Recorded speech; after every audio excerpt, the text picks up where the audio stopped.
Before starting the video, I would like to tell you something about IBPSguide.com. In their website, they provide a daily free question which help you to boost your preparation either for banking or SSC examination. Also, you can check out their test series which has high standard question with a detailed solution, and at the end of each test, we provide with smart analysis that how well you performed, which are the area you must work on, and also test series are available in both language, that is Hindi as well as English. It is accessible on both desktop as well as mobile app, whichever suits on you. For more information, you can visit estore.ibpsguide.com. Now let's move towards our video. Hello everyone, welcome to IPS Guide. So in this particular video, I will be discussing IBPS Clerk Main 2018 memory base which was held on 20th January 2019. Okay, so question को pause करो video को और खुद से एक बार try करो. देखो ये मैंने एनालिसिस में भी बताया था कि किस टाइप का पूछा गया है. तो चलो उसको देखते हैं. कोडेड फॉर्म में कुछ कैशेस रिसीव हुए थे तो किस तरीके से हुए थे चलो देखते हैं.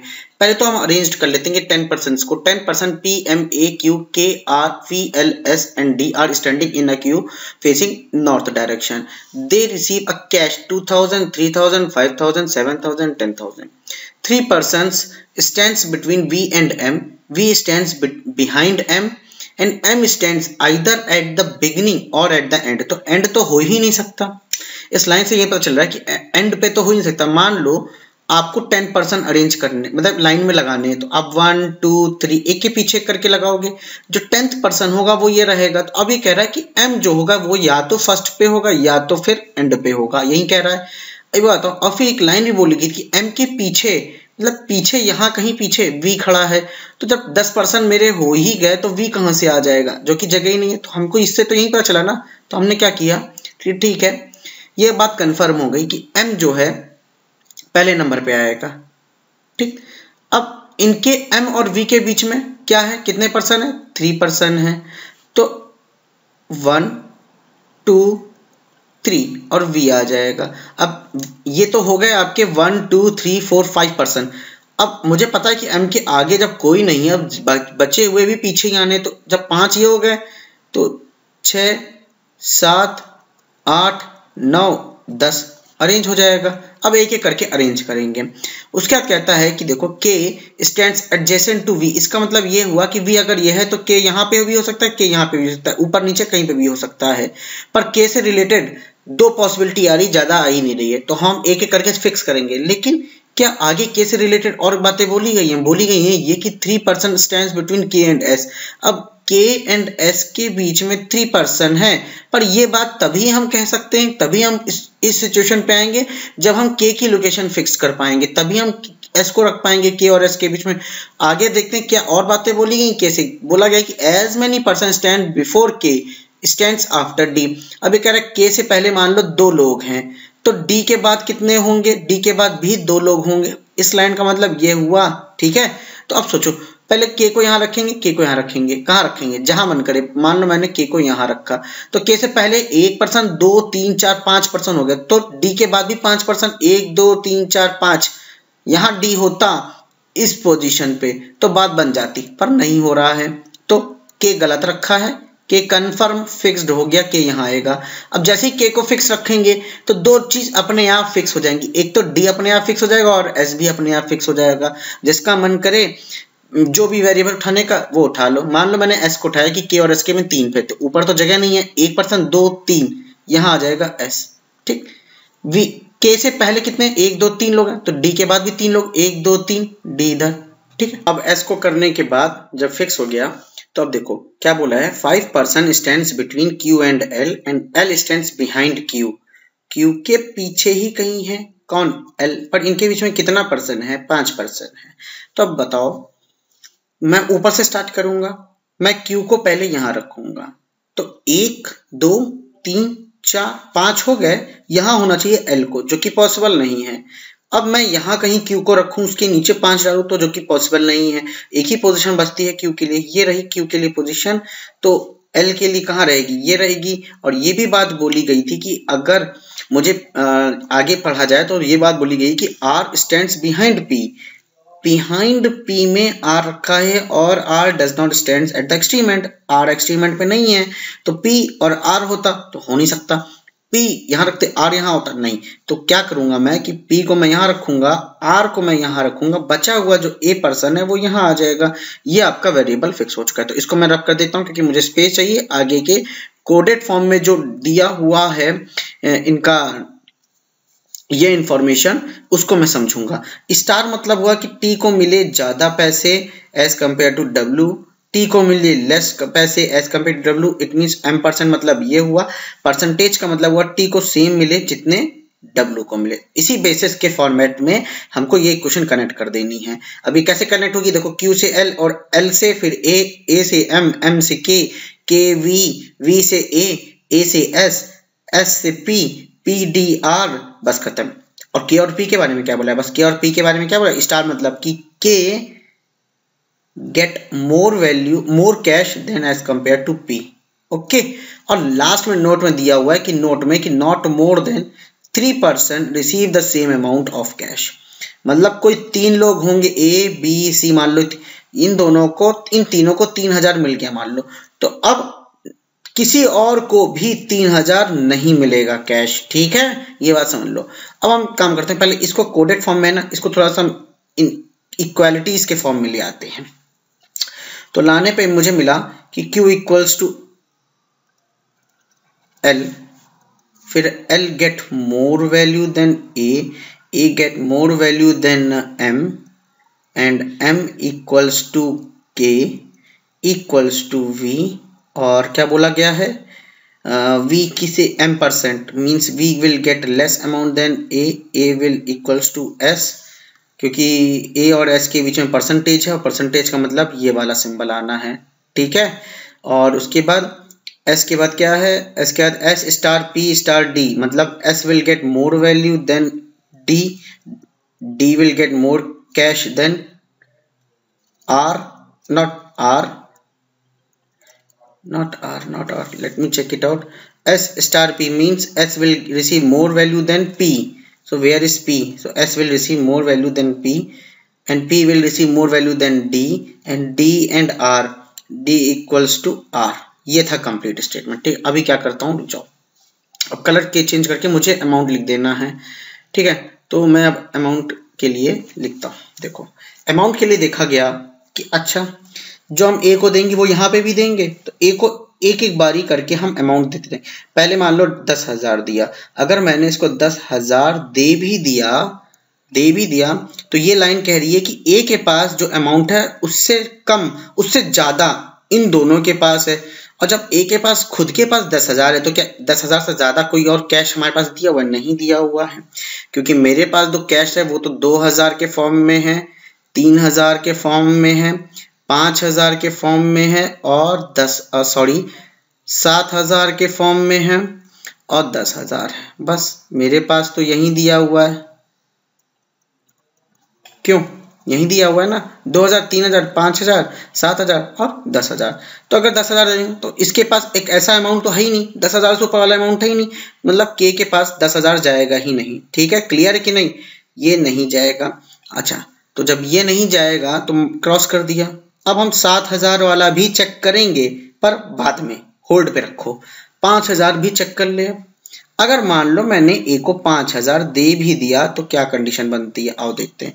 A को भी 5,000 देना पड़ेगा यहाँ वाले को, और जब A को 5,000 दिए तो S को भी 5,000 देना पड़ेगा, एग्री कि नहीं, एग्री। अच्छा again if we see the statement here that is K will receive more value than P, है ना। तो देखो अगर हमने 5,000 A को दे दिया तो कह रहा है कि A जो है वो बड़ा वैल्यू है किससे, M के कंपेयर में, और M equal to K equal to V।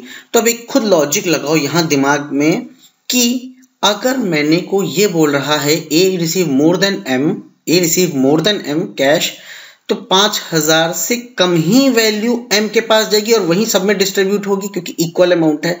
तो 5,000 से लेस हमारे पास क्या है, 3,000 है और 2,000 है। क्या तुम इसको 2,000 दे सकते हो, जस्ट इमेजिन करो, क्या तुम 2,000 दे सकते हो।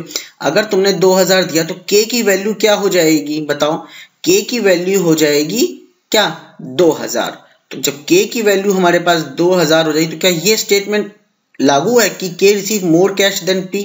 बताओ, तुम खुद बताओ। अब इसके कहने का मतलब ये हुआ कि पी के पास इस के के पास जो अमाउंट है 2000 इससे लेस अमाउंट है, तभी इस इक्वेशन को वेरीफाई करेगा। खुद सोचो थोड़ा सा, इमेजिन अगर मैं यहाँ 3000 देता तो क्या ये एग्री करता? नहीं करता इक्वेशन को। जो भी पी के पास अमाउंट जाएगा वो 2000 से लेस जाएगा, और 2000 से लेस तो कोई अमाउंट हमारी लिस्ट में ही नहीं है। तो मैं क्या सोचा कि ठीक है, हम यहाँ इसको क्या देंगे, तीनों को 3000 देंगे, और मेरे पास कोई ऑप्शन ही नहीं बचता है। अब हम कह सकते हैं कि के के पास अगर 3000 जाता है तो के के पास receiving more value than P, और पी के पास तब 2000 आ जाएगा। ऑफ कोर्स यही हो सकता है कि नहीं? यही होगा, मतलब कि 3000 से लेस जो अमाउंट होगा वो चूंकि मेरे पास लिस्ट में है वो 2000 है, तो पी के पास 2000 फिक्स हो गया। अब ये फिर कह रहे हैं कि पी के पास जो अमाउंट है उससे ज्यादा अमाउंट किसके पास है, मतलब पी के पास ज्यादा अमाउंट है as compare to D. It means D के पास 2000 से लेस अमाउंट होना चाहिए, जो कि 2000 से लेस तो हो ही नहीं सकता। ऐसे चेक करना है एक एक करके। तो ये बात तो कंफर्म होगी कि ए के पास क्या नहीं जाएगा, मतलब हमने जब हम ये रखना शुरू किए ए को फिक्स करके तो नहीं रख पा रहे हैं, तो मतलब ए के पास 5000 भी नहीं जा रहा है। कौन सा जाएगा? 3000 डालोगे, चलो 3000 डालते हैं। अगर 3000 है तो मतलब 3000 है तो एम के पास 3000 से लेस अमाउंट जाना चाहिए, दैट इज मेरे पास 2000 हो जाएगा। अब 2000 यहाँ हो जाएगा तो क्या के की वैल्यू कभी भी 2000 हो सकती है? बस एक बार चेक किया था ना, बार बार क्यों चेक करते हो? जब कंफर्म हो गया कि के पास 2000 नहीं जाएगा तो आगे क्यों प्रोसीड करूं, मैं यहीं पे रिजेक्ट कर दूंगा, है ना? सही है कि नहीं? और ए के पास तो 2000 हो ही नहीं सकता, क्योंकि अगर 2000 हुआ तो इसके पास कौन सी होनी चाहिए? 2000 से लेस अमाउंट होना चाहिए एम के पास, जो कि अलाउड ही नहीं है। तो ये चीज कंफर्म हो गई कि 7000 पक्का पक्का किसके पास जा रहा है? ए के पास जा रहा है। हुआ कंफर्म? हुआ कि नहीं? समझ में आ गया? तो ए के पास अगर मेरा 7000 जा रहा है अमाउंट, तो यहाँ वाले ए के पास भी 7000 जाएगा, और एस के पास भी क्या जाएगा? 7000 आएगा। ठीक है, अब कह रहा है कि जो क्यू और एल को मिल रहा है वो 7000 से ज्यादा अमाउंट मिल रहा है, और 7000 से अमाउंट कितना है दिया हुआ हमारी लिस्ट में? 10000 दिया हुआ है केवल, तो मैंने लिख दिया 10000। अब कि देखो, सुनते रहना ध्यान से, ठीक है ना? अब ये कह रहा, क्या कह रहा, देखो इधर कि एस के पास ज्यादा अमाउंट है as compare to P. It means that कि 7000 से जो लेस अमाउंट है वो पी के पास जाएगा, और 7000 से लेस क्या क्या है मेरे पास? 2000 है, 3000 है, और क्या है? 3000 है और 5000 है यही अमाउंट है हमारे पास। लेकिन बात आगे ये बोली गई है, एक सेकंड, यहाँ पे ये है के, मिस हो गया, रब हो गया था, ये के है। बात ये बोली कि के के पास जो पैसा मिलेगा वो ज्यादा है एज कंपेयर टू पी, इस कंडीशन के अकॉर्डिंग। तो एक बात बताओ, यहाँ पे क्या वैल्यू जाएगी? 5000 जाएगी कि 3000? क्योंकि मैं देखो 2000 तो यहाँ आ ही नहीं सकता, इतने इन तीनों को 2000 नहीं मिलेगा। क्योंकि इस कंडीशन को फिर सेटिस्फाई नहीं करेगा कि के पास 2000 होगा तो पी के पास तो डेफिनेटली 2000 से लेस अमाउंट जाना चाहिए। बात समझ रहे हो? तो नहीं हो सकता। तो ये तो पॉसिबिलिटी वैसे भी कट गई इन तीनों के लिए। तो इन तीनों के लिए तो क्या 3000 और 5000 बचा। समझ रहे हो मेरी बात को? अगर मैंने इन तीनों को 3000 दे भी दिया, अगर इन 3000 दे भी दिया तो तुम कहोगे कि के पास अगर 3000 जाता है तो पी के पास 3000 से लेस अमाउंट जाएगा, तो वो कितना है? उसे 2000 है। 2000 पी के पास जाएगा तो फिर इस इक्वेशन को नहीं सेटिस्फाई करेगा। तो इससे ये पता चल गया हम लोगों को कि इन तीनों का क्या रहने वाला है प्राइस। 3000 भी नहीं रहेगा, कितना रहेगा? 5000 रहेगा। इनका कितना रहेगा? 5000 रहेगा। Is it clear to everyone? Imagine करते चलो ना, इसी क्वेश्चन को फॉलो करते हुए चलो। तो जैसे ही पता चला ये 5000 है तो देन डेफिनेटली पी को कितना मिलेगा बताओ? पी को तो 2000 वैसे भी नहीं मिलेगा, पी को डेफिनेटली कितना मिलेगा? 3000 मिलेगा। कितना मिलेगा? 3000 मिलेगा। अच्छा, जब 3000 पी को मिल रहा है और इस इक्वेशन को भी सेटिस्फाई कर रहा है क्योंकि के पास 5000 है, पी के पास 3000 है, तो ये बात कहना है कि पी से लेस अमाउंट डी के पास जाएगी, जो कि मेरे पास एक ही है इन दोनों के लिए 2000। ठीक है, अब देखो देखा जाए तो 1 2 3 लोगों को 7,000 मिल गया, जो कि अलाउड है, क्योंकि 3 से ज्यादा तो किसी को नहीं मिल रहा है। बाकी का देखो सब कुछ परफेक्ट है क्लियर। तो अब इस बेसिस पे हम 5 क्वेश्चन डिस्कस करेंगे, जो कि बोला गया है कि what is the total amount, what is the total cash received by KPR। K is 5,000 plus P is 3,000 plus R that is 2। 5 3 8 8 plus 2 10,000 that is option number B is the correct answer. कोई doubt नहीं, आगे बढ़े। What is the difference between the cash receive by, what is the difference of cash price between A and D। कितना मिला A को 7,000, D को कितना मिला 2,000। 7 minus 2 that is 5,000, that is option number D is the correct answer. How many percent stand between P and R? Let me check it out. P and R, here is P and here is R. There's a 1 2 3% will be there. So इसका answer क्या होगा? Option number C is the correct answer. What is the position of V in the queue? Let me check it out.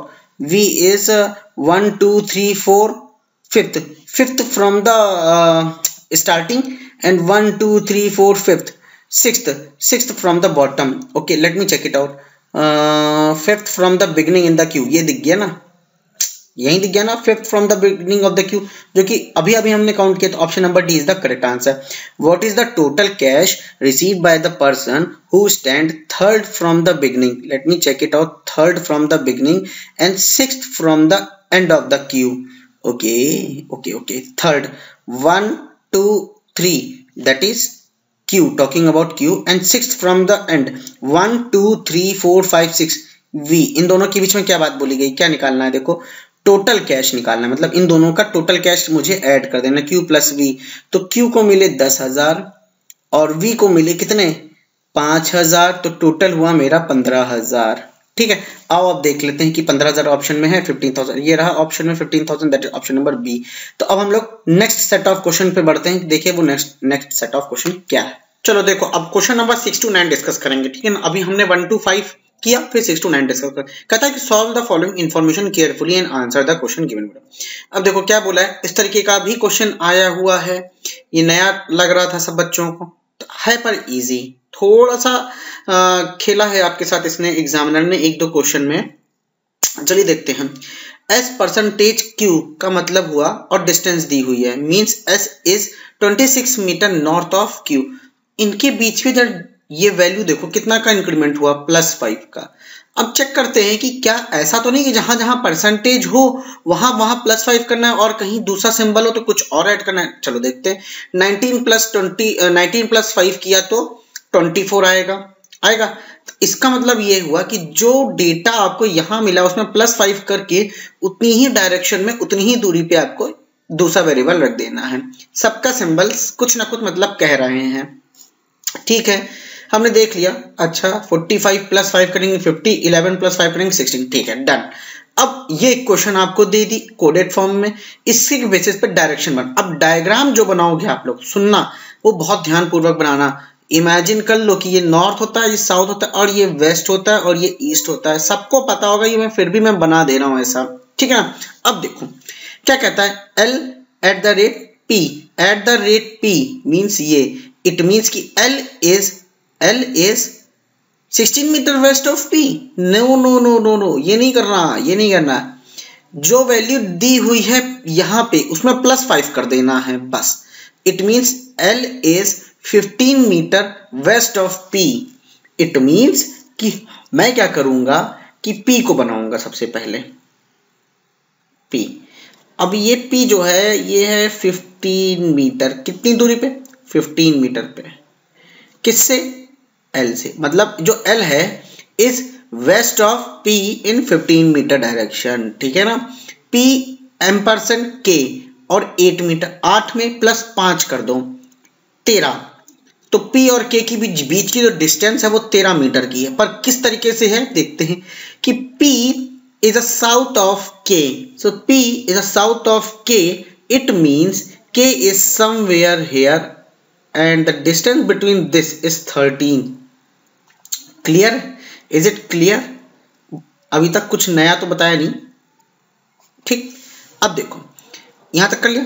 N (M%K) means +5 + 1 that is 6 metre, n और k के बीच में 6 metre है, पर k और n के बीच में क्या relation है, m पर वो एट द रेट का है। इट मीन्स कि n is west of k, so k is here, west of is somewhere here. अब ये कहाँ समवेयर आएगा, 6 मीटर की दूरी पे आएगा। कहाँ पे आएगा, 6 मीटर की दूरी पे आएगा। तो मैं एक काम करता हूँ, n यहाँ लिख देता हूँ और यहाँ लिखता हूँ 6 मीटर। ठीक है, आगे क्या कहता है, n% d means +5 + 2 that is 2 + 5 that is 7। ठीक है, अब देखो n और d के बीच में 7 मीटर की दूरी पर n और d के बीच में परसेंटेज है। It means n is a north of d, n is a north of d पर कितनी दूरी पे, 7 पे। तो यहाँ से लेके यहाँ तक पूरा जब 13 है तो इस जो d होगा वो यहाँ कहीं हम मान लेते हैं, ये रहा पॉइंट d। क्लियर है, ये रहा पॉइंट d और इसकी जो डिस्टेंस है वो है 7 मीटर दे दी। उसका क्या आएगा, d star q 9 meter, 9 + 5 that is 14, 9 + 5 that is 14 means d और q के बीच में 14 मीटर है। और स्टार का मतलब हुआ कि d is a east of q, d is a east of q। ध्यान दो इस चीज को, d is a east of q means q is somewhere here, then only q के ईस्ट में d आएगा। तो कितनी दूरी पे है, 14 मीटर की दूरी पे। ध्यान दो 14 मीटर की दूरी पे है, 14 मीटर की दूरी पे है। इट मीन्स अगर इसको हम डॉट डॉट करके यहाँ तक ले आए तो इतना पता है, यहाँ से इस पॉइंट से जहां मैं बता रहा हूँ, जिस पॉइंट पे मैं बना रहा हूँ पॉइंट और इस पॉइंट के बीच में 6 मीटर है। ध्यान दो इस पॉइंट के बीच में 6 मीटर, क्योंकि ऊपर भी 6 है तो ये दोनों बराबर 6 यहाँ पे आ गया।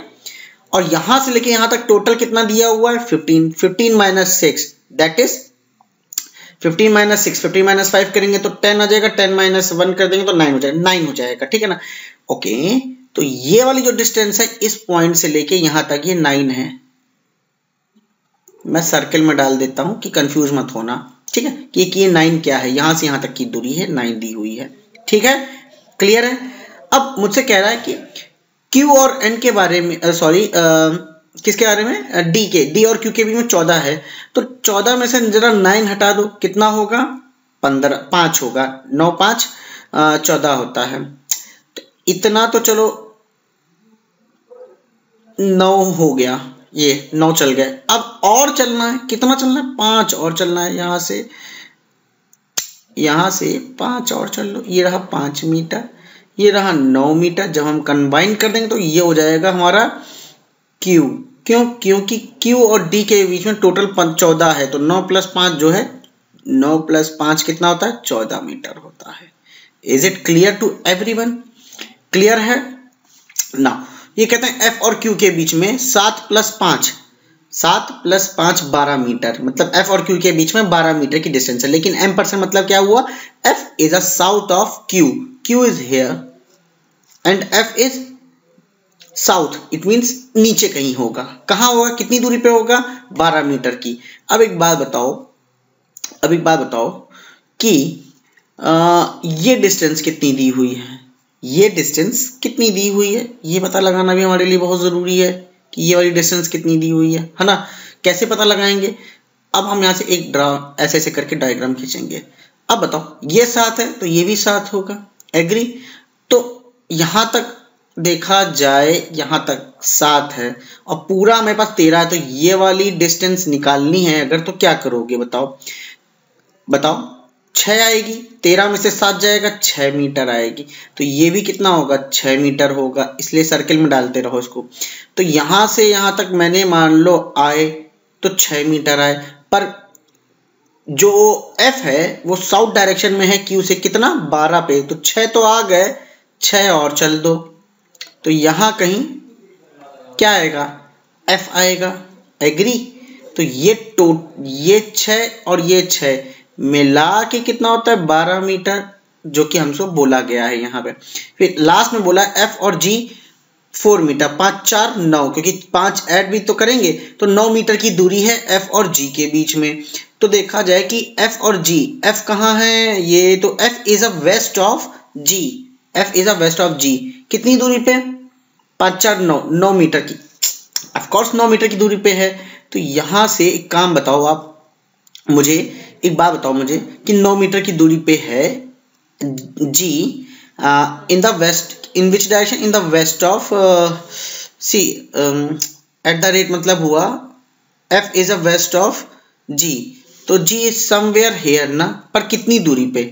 f और g के बीच की जो दूरी दी हुई है वो दी हुई है 9 मीटर। तो आओ देखते हैं कि किस तरीके से।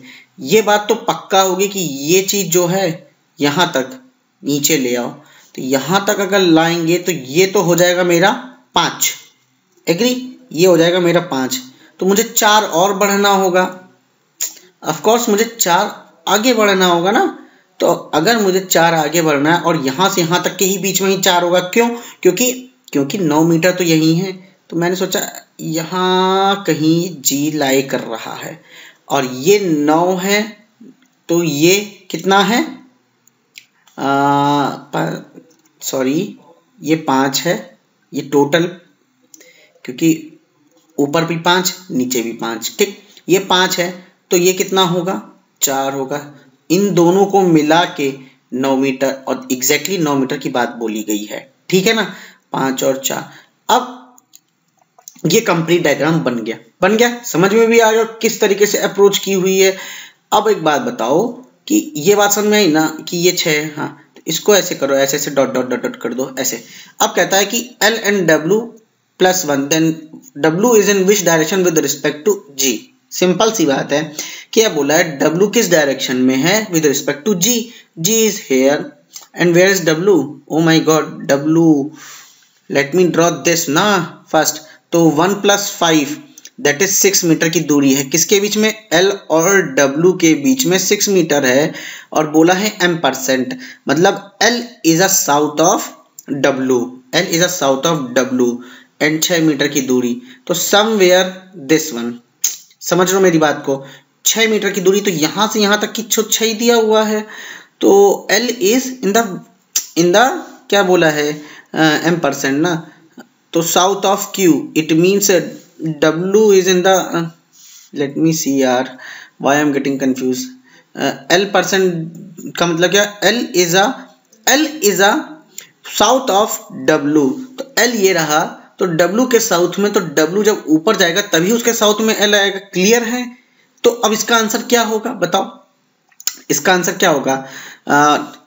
क्या बोला है? W is in which direction with respect to G? G is here, W is here, G is here इस side and W is somewhere here, it means north west direction हुआ, ठीक है? क्या हुआ? नॉर्थ वेस्ट, ये देखो ऐसे, north में वेस्ट साइड ज्यादा लीन है, ठीक है? क्योंकि देखो अगर हम ऐसे देखते ऐसे, तो ये नॉर्थ होता, ये साउथ होता, ये ईस्ट होता, ये वेस्ट होता, और यहाँ ऐसे कुछ करके इस डायरेक्शन में है, तो ऑफ कोर्स नॉर्थ वेस्ट इसका करेक्ट आंसर है, ठीक है? आई होप सबका यही आया होगा, कोई दिक्कत नहीं, ठीक है? तो north west, option number C is the correct answer. Is it clear? अब क्वेश्चन नंबर 2 डिस्कस करते हैं, ठीक है? कहता है कि if H is a mid point of line QF, so Q और F के बीच में मिड पॉइंट, मतलब अगर ये टोटल 12 है तो 6 मतलब H यहाँ होगा, है ना? H is a midpoint between, what is the distance between L and H? L is here, H is here, exactly अभी हमने पता लगाया कि ये 5 है, तो ये भी 5 होगा, ये भी 5 होगा, 5, बस देखा, टिक किया। Next question, how far and in which direction G with respect to L? तो G is here, L is here, एक लाइन खींच दो। अब कितना फार है, इसके लिए मुझे ये डिस्टेंस निकालनी पड़ेगी। अब इन विच डायरेक्शन, ये तो मैं बता सकता हूँ कि साउथ वेस्ट, साउथ ईस्ट है, साउथ ईस्ट, तो यहाँ पे भी आ रहा है, साउथ ईस्ट यहाँ पे भी आ रहा है। तो यार कैलकुलेट करेंगे, क्योंकि आंसर मेरा इस वैल्यू पे डिपेंड है, इस वैल्यू पे, क्योंकि डिस्टेंस भी पूछी है। आओ देखते हैं। अरे बताओ, मुझे ध्यान से सुनना मेरी बातों को, ठीक है? कंफ्यूज मत हो जाना। यहाँ पाइथागोरस थ्योरम लगा सकते हो, क्योंकि ट्रायंगल दिख रहा है, राइट एंगल ट्रायंगल, ये रहा राइट एंगल, तो ट्रायंगल लग रहा है, तो मैं कह सकता हूँ कि LG² इक्वल्स टू, ये 6 है ना ये वाला, तो ये भी 6 होगा, 6, तो 6 6 36, अंडर रूट में करो, ओके? 6 6 ना, अंडर रूट क्यों अभी लगा रहा हूँ, 6² + 4² दैट इज 16। ऐसे ना करो, कंफ्यूज हो जाएंगे बच्चे, ऐसे कर लो, ठीक है? तो मुझे LG की वैल्यू निकालनी है, तो अब लगेगा 36 + 4 4 16, कितना आएगा?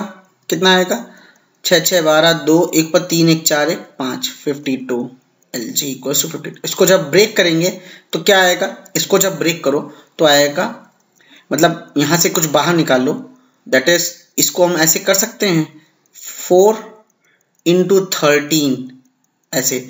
अब इस 4 में से इस 4 को बाहर निकाल दो तो 2 बचेगा, 2 और 13। क्लियर कि नहीं क्लियर? क्योंकि मुझे पता है 13 इंटू 4 होता है 4 3 जा 12, 4 1 जा 52 होता है। क्लियर है, कोई डाउट नहीं? आंसर क्या आएगा? Option number D is the correct answer. Clear? चलो इसको रब करते हैं थोड़ा सा, और option number D is the correct answer. Now आगे कहता है इफ बी स्टार डी, तो पहले तो बी और डी के बीच में जो लाइन डिस्टेंस है वो है 6 + 5, दैट इज 6 5 11। ठीक है, like KP interact with line DB at point X. Okay okay, line KP intersect with line DB at point x.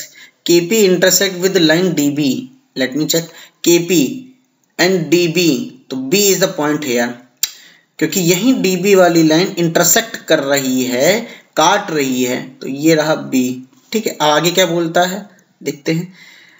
Eight point X, sorry, let me check it, let me check, this is not a point, अभी ये रहा point x. ठीक है, पर उससे पहले एक चीज देखो, बी स्टार डी भी बोला है, तो इट मीन्स स्टार का मतलब क्या हुआ, that is B is a east of D.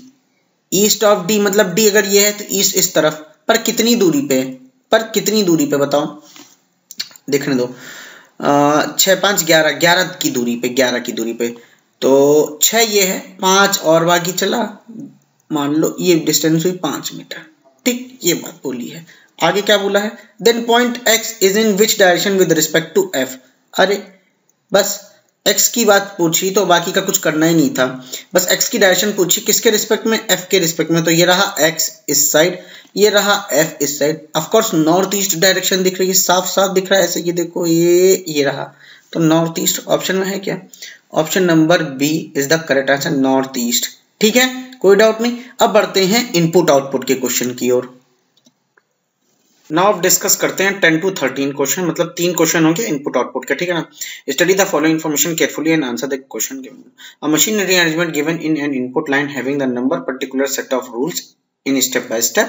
The following is an illustration of a input and its rearrangement. ठीक है, तो इनके बेसिस पे कुछ सेट ऑफ रूल्स हैं, ये हमको उनको लॉजिक पता लगाना है। बहुत इजी लॉजिक था माय डियर फ्रेंड्स, और सबको ये क्वेश्चन आता होगा डेफिनेटली। मैं कह सकता हूँ कि इसका क्वेश्चन को सब लोग कर लेंगे, कोई टाइम ही नहीं लगना असल में। देखो उसके बेसिस पे जो रूल्स आप लॉजिक से यहाँ ला रहे स्टेप में निकालोगे, फाइंड आउट करोगे, वही आपको इस वाले इनपुट में लगा देना है। ठीक है, तो यहाँ से देखो सबसे पहले कि क्या किया, 986543216748279152678345। सबसे अच्छी बात दे दी इसकी, नंबर्स ही नंबर से, सिर्फ जितने कंसेप्ट नंबर के लग सकते हैं वो सब हम लगा देंगे। मैं जब इनपुट आउटपुट पढ़ाऊंगा टॉपिक वाइज में, तो हर एक चीज बताऊंगा कि कैसे करके लॉजिक आते हैं। जितने लॉजिक होते हैं, कोडिंग डिकोडिंग है, वो सारे डिस्कस करूंगा। जितने लॉजिक बन सकते हैं वो, जितने लॉजिक इनपुट आउटपुट में बन सकते हैं वो डिस्कस करूंगा। ठीक है ना, तो चलो पहले इस क्वेश्चन को देखते हैं क्या कह रहा है कि अच्छा ये इनपुट गया तो नंबर्स क्या, देखो पहले क्या देखते हैं 58694321 को। अच्छा देखो देखते ही पता चल गया कि असेंडिंग ऑर्डर में नंबर अरेंज हुआ है छोटे से बड़े की ओर। तो इसमें सबसे छोटा कौन सा है, इसमें सबसे छोटा 5 है, फिर 6 है, फिर 8 है, फिर 9 है, बस। तो पहले स्टेप में क्या किया है, अरेंज किया है, arrange in ascending order, spelling में मत जाना। ठीक है ना, आगे देखो क्या बोला है 1 2 3 4 1 2 7 9। तो देखो यही नंबर तो दोबारा रिपीट हो रहे हैं, पर अगेन यहाँ पे अब नंबर्स को उठाया गया है। पहले तो डिजिट्स को करा, पहले digits, arrange in ascending order, bracket में लिखो डिजिट्स को, डिजिट्स अलग है, नंबर अलग है, नंबर हो गया कलेक्शन ऑफ डिजिट्स। तो यहाँ अब क्या किया गया, इस स्टेप में अरेंज किया गया है in ascending order, but the bracket में नंबर्स को अरेंज कर दिया, नंबर्स को। ठीक है ना, आगे देखो, फिर देखो 2 3 2 7 5 6 4 5 6 7 6 8, मिडल वाला ही नंबर उतार दिया एज इट इज, कुछ चेंज नहीं किया। अब दो नंबर से एक नंबर बनाया, 3 + 2 7 + 2 9, 6 5 11 5 4 9 6 7 13 और 8 6 8 6 14 लिख दिया लास्ट स्टेप को। अब यही लॉजिक इसमें लगा, उसी बेसिस पे स्टेप, इस स्टेप में क्या वैल्यू आई, उससे क्या कंक्लूजन निकाला, क्या मल्टीप्लाई किया, देखते हैं। ठीक है, चलो लॉजिक समझ में आ गया ना, बस हो गया काम। पहला स्टेप है ये, इनपुट है ये, तो हम पहला स्टेप यहाँ लिख देंगे। पहला स्टेप क्या था कि नंबर्स को अरेंज, सॉरी डिजिट्स को अरेंज करना है, तो उसी के नीचे हम लिखते जाएंगे ऐसे कि इसको किया तो 4 5 6 7 होगा, दूसरे वाले को किया तो 2 3 8 9 होगा, तीसरे को किया 2 3 6 7, फिर 1 2 5 6 2 3 7 9 2 3 7 9 और लास्ट जो दिया है 1 3 5 7 में, 1 3 5 7 में। ठीक है, स्टेप नंबर 2, स्टेप नंबर 2 ये स्टेप नंबर 1 है ये, और स्टेप नंबर 2 कहता है कि अब नंबर्स को अरेंज करो। सबसे छोटा नंबर कौन सा है, 1 2 5 6 यही है। उसके बाद क्या है 1 3 5 7 लास्ट वाला ये 1 3 5 7, फिर 2 3 6 7 2 3 7 9 2 3 8 9, तो 2 3 6 7, फिर आएगा 2 3 7 9, फिर आएगा 2 3 8 9, फिर आएगा 4 5 6 7 लास्ट में 4 5 6 7। क्लियर है।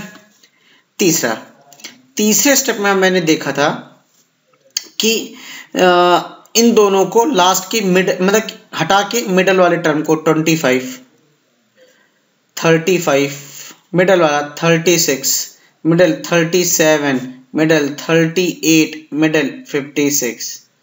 अगेन फोर्थ स्टेप में क्या देखा था 5 6 7 5 + 2 6 7 5 3 8 6 3 9 7 3 10 8 3 11 6 5 11, बस खत्म। अब देखो what is the sum of second element from the left end in step number 4। Left end ये रहा, सेकेंड एलिमेंट तो ये रहा 8, तो 8 plus fifth element from the right in step 3। Step 3 में fifth element from the right 1 2 3 4 5 35 plus 8 that will give me 43. My answer is option number D is the correct answer. Now what is the difference between third element from the left and in step 1? Step 1 ये रहा, यहाँ से देखा जाए step 1 में third element 1 2 3 2 3 6 7 है ना, सो ऐसे लिख देते हैं यहाँ पे 2 3 6 7। इसका किसके साथ डिफरेंस लेना है, second element from the right and in step number 2। Step number 2 ये रहा फर्स्ट एलिमेंट, ये रहा second element from the right and, है ना, तो 2 3 8 9, सो ठीक है ना 2 3 8 9, तो इसका डिफरेंस 9 में से 7 जाएगा 2, 8 में से 6 जाएगा 2 और 2 3 तो कट जाएगा, तो option number C is the correct answer. ठीक है ना, इजी था। अब डिस्कस करते हैं बाकी के क्वेश्चन। कहता है बाकी क्वेश्चन में कहता है कि what is the sum of second first second fourth sixth element from the last. अच्छा लास्ट से, सो लास्ट ये रहा, तो first is 7 plus 8 plus 10 plus sixth element is 11। Add करो कितना आएगा 25 plus 11 that is 36। Option number B is the correct answer. What is the product of second element from the left and in step number 2? Step number 2 from the left and 1 2 1 3 5 7 है second element 1 3 5 7 and the third element from the right and in step number 4 from the कहाँ से लेना है step number 4 में right hand से कौन सा element है, थर्ड एलिमेंट है। 1 2 3 10 है, कुछ समझ में आया, अब कुछ नहीं करना है। 1 3 5 7 0 option number D is the correct answer. ठीक है, अब बढ़ते हैं हम लोग नेक्स्ट सेट ऑफ क्वेश्चन जो कि 14 से 17 है, जो कि क्या है एक सर्कुलर अरेंजमेंट है, तो थोड़ा सा इजी लेवल है, जितना डेटा मिला देखो उसी हिसाब से हमने बस किया है। क्या कहता है 12% है are sitting around the circular table in 2 circle, 6% in each circle, A B C D E are F are sitting in inner circle. तो ध्यान देने वाला ये बात है कि इनर में क्या है, A है, B है, C है, D है, E है और F है। आउटर में क्या है, आउटर सर्कल में ये चीज है कि आउटर में P Q R S T V, P है QRST V, ठीक, are sitting in outer circle, तो ये आउटर सर्किल में, एंड ऑल ऑफ देम मतलब इनसाइड इनर सर्किल में जो बैठे हैं, आउटर सर्किल में जो बैठे हैं, सब ने कहाँ फेस किया है, टूवर्ड द सेंटर किया है। अब भी देखो, तो दो सर्किल पहले बना लो, सॉरी, एक ये रहा इनर सर्किल, तो 6 लोगों को बैठाना जरा, 1 2 3 4 5 6, वैसे ही एक आउटर सर्किल बना दो, एक क्या कर दिया, अच्छा आप लोग एग्जाम में डायग्राम पे फोकस मत करना, जैसा बन जाए बस फटाक फटाक से बना दो। इसके आमने सामने 6 लोग हैं, ऐसे ऐसे ऐसे, क्लियर है, 3 3 6। अब हम लोग क्वेश्चन की ओर पढ़ते हैं, थोड़ा सा कलर चेंज कर लेते हैं पेन का ताकि कंफ्यूजन ना क्रिएट हो, ठीक है। चलो, कहता है 3 persons sits between A and B, okay, और ए और बी कहाँ बैठे हुए हैं, ए और बी तो इनर सर्किल में बैठे हुए हैं, T sits behind B, okay. तो अब एक बात बताओ मुझे, मैं पहले ए को यहाँ रखता हूँ मिडल से। देखो जब भी सर्कुलर में स्टार्ट करना ना, मिडल से स्टार्ट करना, चाहे वो 8% बैठे हो चाहे जैसे, मेरा सजेशन यही है कि हमेशा यहाँ से शुरुआत करो, यहाँ से नहीं, यहाँ से नहीं, नहीं, ए को मैंने यहाँ बैठा दिया। अब ए और बी में 3% है, 1 2 3 बी यहाँ आ रहा है और 1 2 3 बी यहाँ आ रहा है, तो 2 कंडीशन आ रही, मैं डायग्राम नहीं बना रहा हूँ पर माइंड में नोट कर लिया है कि बी एक बार यहाँ आएगा और एक बार बी यहाँ आएगा, तो पहले मैं क्या करूँगा, बी को यहाँ रखूंगा, रख दिया। और क्या बोलता है, T sits behind P, B is here, तो टी आपका यहाँ आ जाएगा। देखते हैं कहां तक ये जाता है, कुछ कंडीशन कॉन्फ्लिक्ट करती तो उसको केस को फेल कर देंगे, पर अभी तक अगर बी को यहाँ माने तो फिक्स्ड चल रहा है। फिर कहता है E sits third to the left of the one who sits in the front of S, ठीक है। क्वेश्चन लाइन समझ चाहता हूं पहले, मान लो एस यहाँ है क्योंकि ये आउटर सर्किल में है, तो एस मान लो है, इसके फ्रंट में ये बैठा हुआ, तो ये कह रहा है ई वहां बैठा हुआ है, जो इंसान एस के फ्रंट में है उससे देखा जाए तो थर्ड लेफ्ट में है, तो ये इंसान फ्रंट में बैठा है किसके, एस के, इसके थर्ड लेफ्ट में 1 2 3 यहाँ कहीं ई होगा। आप समझ में आया, ये लाइन कह रहा है, तो चलो और देखते हैं, समझते हैं। D sit second to the right of E, और फिर ई को जैसे ही फिक्स करोगे तो ई के सेकेंड राइट में डी आ रहा है, ई को फिक्स रखते ही डी रखेंगे, ठीक है ना। तो चलो देखते हैं, पहले तो हम एस को फिक्स करते हैं कि कहाँ, अगर मान लो मेरा एस यहाँ होता तो इसके सामने ये रहा, और इससे फिर थर्ड लेफ्ट 1 2 3, ए है ऑलरेडी फिक्स, तो एस मेरा यहाँ कभी नहीं आ सकता, जब हम यहाँ वाली पॉसिबिलिटी ले रहे हैं तो मार्क कर दो, यहाँ पे एस कभी नहीं आएगा, एस कभी नहीं आएगा, लिख के ऐसे मार्क कर दिया कि एस यहाँ नहीं आना, एस को आना तो इसके सामने ये रहा, और इस डायरेक्शन से थर्ड लेफ्ट 1 2 3 ई आ रहा है, बिल्कुल सही बात है। तो ये वाली पोजीशन पे एस रख सकते हैं, चेक करते हैं, चलो चेक करेंगे बाद में, आगे चेक करते हैं। एस यहाँ रखा, यहाँ इससे थर्ड लेफ्ट 1 2 3 नहीं, एस यहाँ वाली पोजीशन के लिए भी कट गया, एस यहाँ रखा, उसके सामने ये रहा, थर्ड लेफ्ट 1 2 3 ये रहा, तो ई यहाँ आ जाएगा, और ई से सेकेंड क्या बोला, ई से सेकेंड राइट में डी है, ओके, तो डी यहाँ आ जाएगा, ओके। बट आगे देखो क्या लिखा है, ए एंड डी, अभी पढ़ा, ए and D are not immediate neighbour, मतलब ए और डी तो नेबर में है ही नहीं, तो कैसे कह सकते हैं। तो एक बार एक काम करते हैं, अभी यहाँ रखा था, चेक किया था ना, तो यहाँ पे भी चेक कर लेते हैं अब इसी, क्योंकि एक और चीज पता चल गई ना, ऐसे यहाँ रखा, यहाँ ये पर्सन, इस पर्सन के थर्ड लेफ्ट में 1 2 3 कौन आएगा, ई आएगा, ई से सेकेंड राइट में कौन जाएगा, डी, ये तो लेफ्ट में चला जाएगा, सेकेंड राइट मतलब 1 2 डी, इधर क्या लिख सकते हैं, ए और डी एक साथ नहीं लिख सकते, ठीक है, समझ गए। तो अब क्या पता चला कि मेरा एस इस पोजीशन के लिए भी कट गया, इस पोजीशन के लिए भी कट गया, इस पोजीशन के लिए भी कट गया, क्यों, एस के सामने ये रहा, अब इससे थर्ड लेफ्ट 1 2 3 ये रहा, अब यहाँ पे ई रखेंगे तो ई के सेकेंड राइट में डी, 1 2 डी इधर आता, ए और डी फिर बगल बगल हो जा रहे हैं, तो जो कि हो नहीं सकता, सही है ना। तो चला जाए, यहाँ पे फेल हो गया, एस यहाँ रखते हैं, लास्ट पोजीशन है ये एस के लिए। अब एस यहाँ आया, एस के सामने ये रहा, थर्ड लेफ्ट 1 2 3 थर्ड लेफ्ट, ई यहाँ आ जाएगा, ई यहाँ आ जाएगा, ई से सेकेंड राइट में डी है, मतलब 1 2 यहाँ डी होता, अब कंफर्म हो गया ना, अब कंफर्म ये बातें हो गई मेरे से कि मैंने जो रखा था ना कि ए यहाँ है और ए से 1 2 3 1 2 3 क्या कहा था पहली लाइन 3% बिटवीन, तो बी यहाँ आता और एक यहाँ से देखते एंटी क्लॉकवाइज में तो 1 2 3 बी यहाँ था, तो यहाँ बी रख के देख लिया, कुछ नहीं बन पा रहा है, पूरा डायग्राम गलत हो रहा है। अब मेरा कंफर्म हो गया कि बी मेरा यहाँ आएगा, मतलब ए और बी अब कंफर्म पोजीशन पे रखे हुए हैं, तो इनको रब कर दे जरा, ठीक है ना। वैसे अब हम चेक करेंगे, देखते हैं जैसे अभी हमने सारे जगह एस को चेक किया है, बिल्कुल ऐसे चेक करेंगे। अच्छा देखो क्या बोला है, बी के पीछे टी बैठा है तो टी को बैठा दिया। आगे क्या कहता है, E sits third to the left of B, मतलब वही लाइन बोली गई है, A and D are not, F sits third to the right of the one who sits P, कोई बात नहीं, B sits immediate left of R. चलो देखते हैं पहले तो अब हम एस को देख ले कहाँ रखते हैं, एस यहाँ रखते तो इसके सामने रहा और थर्ड लेफ्ट 1 2 3 थर्ड ये रहा, फिर ई के ई से ई यहाँ आता और ई से third second left second right में डी है, 1 2 डी नहीं आ सकता, एस यहाँ पे फेल हो गया। एस यहाँ रखते तो सामने ये आता और इसके सामने से थर्ड लेफ्ट में ई है 1 2 3 ई यहाँ आता और फिर ई के सेकंड राइट में डी है तो 1 2, फिर डी यहाँ आता जो कि पॉसिबल नहीं है, नहीं हो सकता।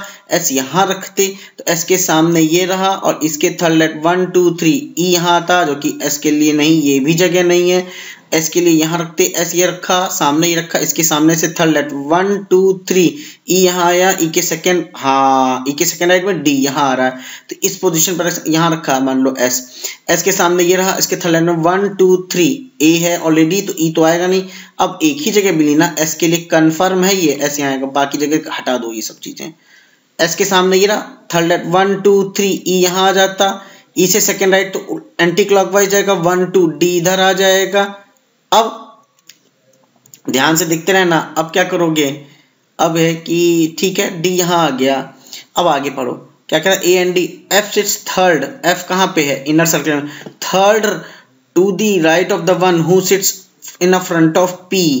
ओके ओके, तो front of P who is sitting, F is sitting, F sits third to the left of the one who sits third. Okay okay okay okay, now he is saying कि F sits third to the right of the one who sits front of P, P ये रहा, P किस में, हाँ P out of P ये रहा, तो इस F sits third to the right of the one who sits in the front of P, P के सामने ये रहा।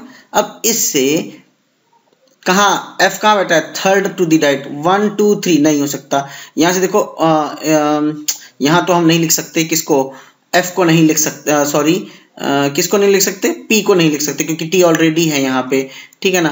क्योंकि देखो लाइन क्या बोली है, साफ साफ पढ़ो कि जैसे मान लो P यहाँ रखते हो तो P के सामने ये रहा, अब इसके क्या, इसके थर्ड राइट में F है तो इसके थर्ड राइट में जाओगे 1 2 3 A है ना, तो F P यहाँ नहीं लिख सकते, P यहाँ रखो, ये रहा, इसके थर्ड राइट में 1 2 3 नहीं लिख सकते, P यहाँ ये P यहाँ रखा, इसके सामने ये रहा, इसके सामने ये रहा पर्सन और इससे थर्ड राइट में F है, तो थर्ड राइट तो आपका एंटी का 1 2 3 नहीं जाएगा, नहीं जाएगा, यहाँ पे भी यहाँ पे रखो, ये रहा, इसके थर्ड राइट में 1 2 3 नहीं आएगा, P यहाँ नहीं आएगा, P यहाँ नहीं आएगा, तो P जाएगा कहाँ, देखते हैं एक बार चेक कर लेते हैं फिर से कि मान लो P रहा, P के सामने ये, अब इससे थर्ड राइट में F रखा हुआ है तो 1 2 3 नहीं आ रहा है, ठीक है, P यहाँ रखा, ये रहा इसके सामने थर्ड राइट में मतलब 1 2 3 नहीं आ रहा है, ठीक है, नहीं आ रहा, यहाँ रखेंगे P तो इसके थर्ड, इसके सामने इसके थर्ड राइट में 1 2 देखो देखा, यही चीज मिस्टेक कर रहे थे, इसको नहीं कर रहे। अब यहाँ P रखोगे, बाकी जगह कहीं नहीं रख पा रहे हैं तो क्या पजल गलत बन रही, नहीं, सब सही से जा रहा है, ये हमने चेक कंडीशन गलत की थी। यहाँ पे P रखा, P के सामने रहा, इसके थर्ड राइट में F है तो ये तो लेफ्ट हो गया, राइट मतलब एंटी क्लॉक 1 2 3 यहाँ आएगा ना, कौन, F आ जाएगा इधर। Is it clear to everyone, F यहाँ आ गया तो बचा क्या, A B हो गया, C बचा, C आपका डेफिनेटली इधर आ जाएगा। अब आगे देखो क्या कहता है, which is immediate left of R, R V इधर आता, R V इधर आता, R और ठीक इधर V। अब लास्ट ये V है, लास्ट पर्सन बचा आपका क्या है, आपका PQ है ना, तो Q आपका बच रहा है तो Q आपका इधर आ जाएगा। हो गया सब, हो गया, सब सॉल्व हो गया। देखो थोड़ा बहुत लिटिल बिट कंफ्यूज हुए थे इसको पी को लेके, बट स्टिल वो हो गया, मेरी मिस्टेक थी वो, ठीक है। चलो, how many person sits between the one who, कितने लोग बैठे हैं the one who sits behind C and B when counted from the right of B. ध्यान से पढ़ो क्वेश्चन को, क्या कह रहा है पहले समझो कि कितने लोग बैठे हैं किसके बीच में, the one who sits behind C. C कहाँ है, ये मतलब इसके and B when counted from the right of B. सुनो, who sits behind C, okay, C के बिहाइंड में, the one who sits behind C ये रहा, and B when counted from right of B. So B is here, this is clockwise direction, तो left हो जाएगा। अच्छा, तो ये बैठा हुआ है, ये बैठा हुआ है, तो 2 पर्सन बैठे हुए हैं। अगर हम यहां से देखा जाए तो इसके राइट हैंड साइड में बी के, तो 2 पर्सन बैठे। Option number B is the correct answer. Clear है? Which of the following person sits fourth to the right of the one who sits in front of Q. Q के front में ये रहा। अब fourth right तो anti clockwise जाएगा, 1 2 3 4, ई की बात हो रही है। Option number D is the correct answer. आगे देखो क्या कहता है, which of the following is true. अब ऐसे स्टेटमेंट में क्या करते हैं, सबको चेक करना पड़ता है। तो R sits behind E, check करो आर और ए, नहीं, गलत है। C sits second to the left of the one who sits in front of R. तो आर के फ्रंट में कौन है, आर के फ्रंट में ये रहा, तो क्या बोला है, C sits second to the left, अरे आर ये रहा, इसके सामने ये, तो इसके इमीडिएट लेफ्ट में है, ना कि सेकेंड लेफ्ट में, सेकेंड, तो ये भी गलत है। F sits third to the right of E, okay, E ये रहा, ठीक, ई ये रहा, और ई ये रहा, तो third 1 2 3, yes, this is correct. F sits third to the right, option number C is the correct answer. Okay, क्योंकि बोथ उसका तो ऑप्शन है ही नहीं ना, कोई बोथ ऑफ देम और समथिंग लाइक दिस, ऐसा कुछ है नहीं। तो S and V are not immediate neighbours, check कर लेते हैं, S and V are neighbours, और ये कह रहा है नॉट इमीडिएट नेबर, ये भी गलत। Option number C is the correct answer, ठीक। If R is related to B, Q is R, यहां लिख लो R is related to B, और फिर कह रहा है कि Q is related to C, in the same way V is related to which of the following, ये पूछ रहा है। तो और देखते हैं आर और बी का क्या रिलेशन है। आर ये रहा, बी ये रहा, मतलब आर से अगर हम एंटी क्लॉकवाइज जाएंगे, एक का गैप देखिए बी आ रहा। अच्छा, क्यू से देखो क्या एंटी क्लॉक जाएंगे, क्यू से एंटी क्लॉकवाइज गए तो अंदर वाला एक का एलिमेंट का गैप देख के अंदर से सी आ जा रहा है। तो वैसे ही पूछा है वी के बारे में, वी से एंटी क्लॉकवाइज जाएंगे, सेकेंड एलिमेंट ये रहा, पी के सामने जो बैठा है ई, तो ई आएगा इसका आंसर। तो हमको जहां तक है कंफर्म कि डी है, option number D is the correct answer. Is it clear to everyone? Now let's move toward the last 2 question, last 2 set of question. चलो क्वेश्चन नंबर 18 डिस्कस करते हैं, ठीक है ना, और उसके बाद क्वेश्चन नंबर 19 और 20 आपका होमवर्क है, ठीक है क्या, क्योंकि सेशन बहुत ज्यादा लंबा हो जा रहा है, इस वजह से क्वेश्चन नंबर 19 और क्वेश्चन नंबर 20 आपका होमवर्क है। होमवर्क मींस मैं नेक्स्ट वीडियो में जो भी मैं वीडियो लेकर आऊंगा उसमें ये डिस्कस जरूर कर लूंगा। थोड़ा सा टाइम लगेगा, इसको ज्यादा टाइम नहीं लगना है। तो आप एक काम करो, होमवर्क का मतलब है कि आपको कमेंट करना है, ठीक है ना, कमेंट करना है, नीचे आपको कमेंट करना है इसका करेक्ट आंसर 19, ऐसे लिख के 19 का ये होगा और 20 का ये होगा, ठीक है। अब लास्ट क्वेश्चन देखते हैं, ये क्वेश्चन कुछ सेकंड का है, सीरियसली कह रहा हूँ, कुछ सेकंड का है। देखो कह रहा है कि 6% अच्छा 6 डिफरेंट फ्लोर पे है, फटाक से कितना टाइम लगेगा, 6 5 4 3 2 1 खत्म, ऐसे कितना सेकंड लगा, मुश्किल से 5 से 6 सेकंड, ठीक है। उसके बाद देखो क्या कह रहा है कि लोअर फोर्स, ठीक है, एंड सो ऑन, के लिव्स ऑन ऑड नंबर के लिए या तो ये लगेगा और 1 भी ऑड है, पर बोला क्या है, एल लिव्स इमीडिएटली बिलो के, तो के है यहां लिखेंगे तो इसके नीचे एल होना चाहिए, जो कि हो नहीं सकता, तो मतलब यहीं तक बस रुक जाएंगे, के और एल ऐसे होगा। 2% sits between L and R, L 1 2 R इधर आ जाएगा, एल है 1 2 आर इधर आ जाएगा, ये दोनों अलग स्टेटमेंट चल रहे हैं। C lives immediately above T, T ये है तो सी ऊपर आएगा, सी और टी कहाँ लिख सकते, सी टी नहीं, एलिमिनेट सी टी, और एक बचा आपका एल के टी आर सी जेड, हो गया। कितना टाइम, अब बोला है which of the following live on the top most floor, that is Z, इसीलिए ये 1 मार्क्स का आया था क्वेश्चन।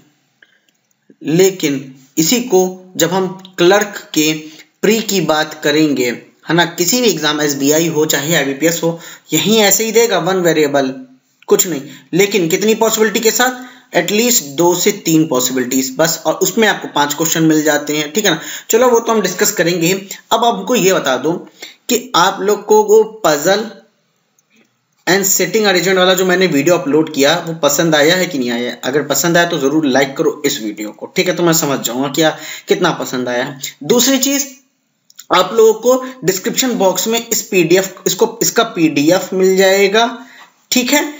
साथ ही साथ एक ग्रुप का लिंक मिलेगा आपको, टेलीग्राम के ग्रुप का, आप उस ग्रुप को ज्वाइन करो, वहां अपनी क्वेरीज आप पोस्ट करो, हम लोग वहां पे रेगुलर बेसिस पे देखते रहते हैं। कोई भी क्वेरी आपकी रहती है, कोई भी डाउट रहता है तो आप उस पर मैं जरूर रिस्पॉन्ड करूंगा। अच्छा, दूसरी चीज, किसी का कोई क्वेश्चन है जो कि नहीं हो पा रहा है सॉल्व, वो क्वेश्चन मुझे अगर अच्छा लगा तो मैं जरूर वीडियो में वो आपका इंक्लूड करूंगा, अदरवाइज सॉल्व करके मैं ऑन द स्पॉट आपको रिप्लाई कर दूंगा मेल पे ही, ठीक है। तो मेरी मेल आईडी है rohit@ibpsguide.com, क्लियर, ibpsguide.com, rohit@ibpsguide.com। कोई डाउट नहीं किसी को भी, तो चलो इस वीडियो को यहीं खत्म करते हैं और मैं क्वेश्चन दिखा दूं एक बार आप सबको कि क्या है होमवर्क, आप लोगों का देख लो, ठीक है ना, ठीक। और आईडी के बारे में किसी को भी डाउट हो कि सर आईडी क्या है, समझ में नहीं आ रही है,